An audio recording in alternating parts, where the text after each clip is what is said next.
Magandang araw na naman sa inyo mga kabayan. Ay, parin na kayo. At ang aking asawa ay para yatang naglilihi ay nag-request na naman. Lagi nang may request. Ay ngayon ang gusto naman ay ginataang sipo daw. Abay, akala yata niya hindi ko kaya lutuin yung nakaw. Ay, kayang-kaya at yan ay isa din sa mga paborito ko. Ay, talagang yung kanyang kahilingang yun ay panamang-panama di sa panlasa ko. Ay, paborito eh. Ayun, at ginayat ko na ang aking mga sangkap na gagamitin. Sibuyas, bawang, luya. Meron din akong kalabasa at saka yung green beans na yun. Ari nga palang aking alimasag na rin, kunwari. Naluto na rin, na-steam ko na rin dati pa.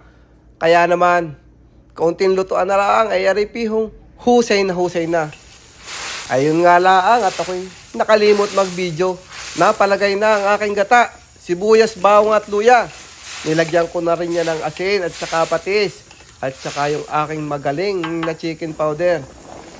Saka ko na rin inilagay ang aking kalabasa at saka yung aking gulay. Palibasa nga yung aking mga sangkap ay madali namang maluto. Ay di inuna ko na rin aking mga gulay-gulay. Ako si Uno, magluluto ng inyong paborito. Masarap, malasa kapag natikman. Mapapawaw sa video pala. Mga lutong Pinoy at lutong bahay o kahit pa sa handaan. Ako si Uno, pinasarap, lutong kayo'y matatakam. Manood, tignan ang kanyang diskarte. Mas pinasarap ang pagkadali. Talaga kayo'y mapapawaw. Pinasarap, lalo't may sabaw. Pamilya ang laging inspirasyon. Maging masaya anumang sitwasyon. Sila ang lakas sa araw-araw. Sila ang